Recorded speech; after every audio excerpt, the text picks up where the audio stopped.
भारत जाना जाता है अपनी सभ्यता और संस्कृति से। भारत जाना जाता है अपने धर्म और धार्मिक स्थलों से, उन हजारों वीर क्रांतिकारियों के बलिदान से जिन्होंने न तो अपनी इच्छाओं की परवाह की और न ही अपने प्राणों की, बस मर मिटे इस माटी पर इसकी पवित्रता और गुणवत्ता को बरकरार रखने के लिए।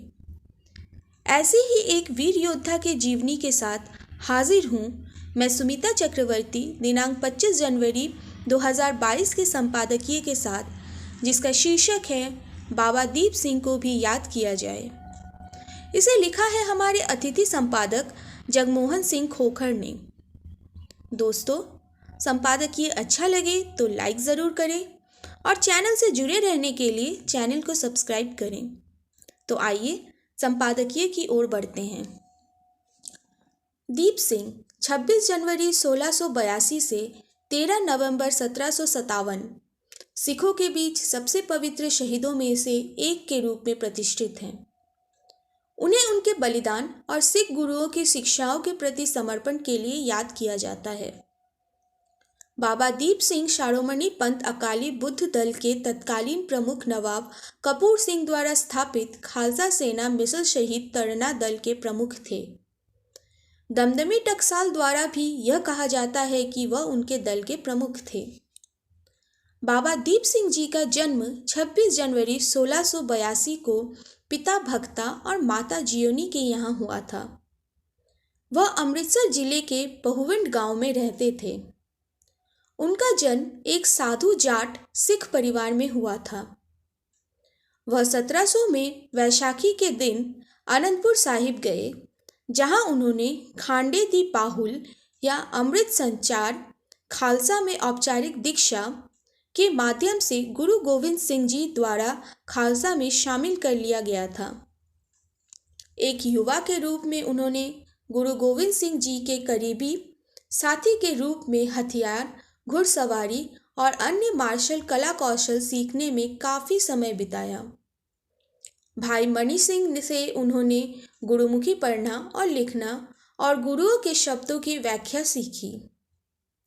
आनंदपुर में 2 साल बिताने के बाद वह 1705 में तलवंडी साबो में गुरु गोविंद सिंह जी द्वारा बुलाए जाने से पहले 1702 में अपने गांव लौट आए, जहां उन्होंने गुरु ग्रंथ साहिब के ग्रंथ की प्रतियां बनाने में भाई मणि सिंह जी की मदद की।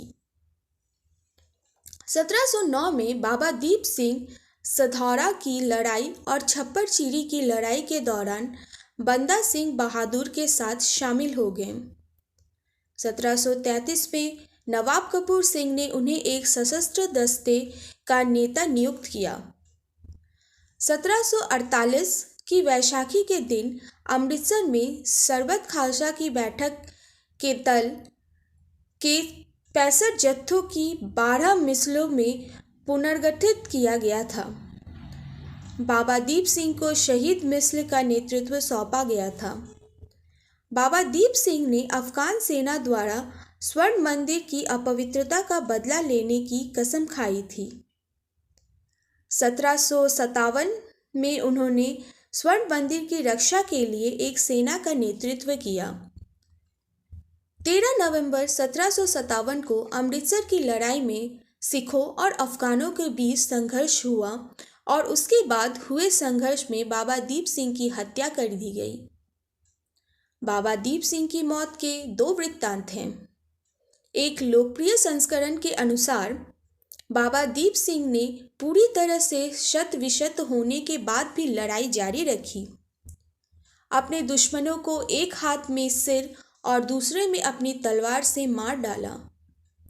इस संस्करण में पवित्र शहर अमृतसर में पहुंचने पर ही वह रुक गया और अंत में उसकी मृत्यु हो गई।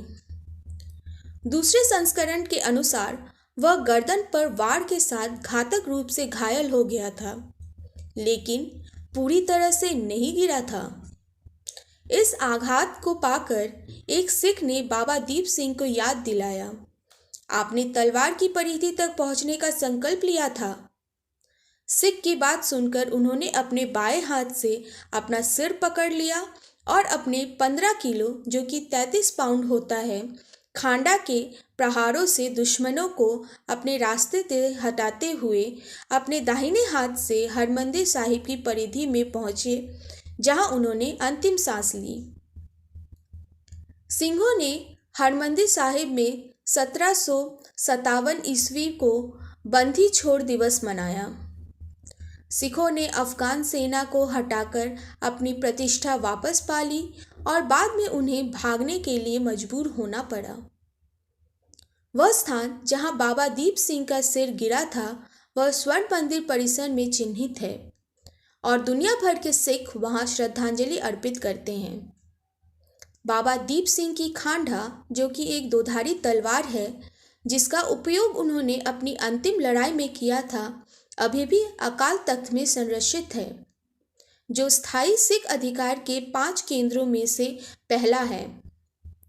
बाबा दीप सिंह जी की याद में अमृतसर शहर में एक भव्य गुरुद्वारा शहीदा साहब के नाम से उपस्थित है।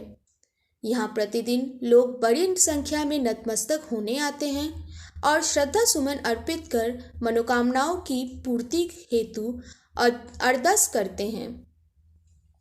तो यह था दोस्तों 25 जनवरी 2022 का संपादकीय, जिसका शीर्षक है बाबा दीप सिंह को भी याद किया जाए।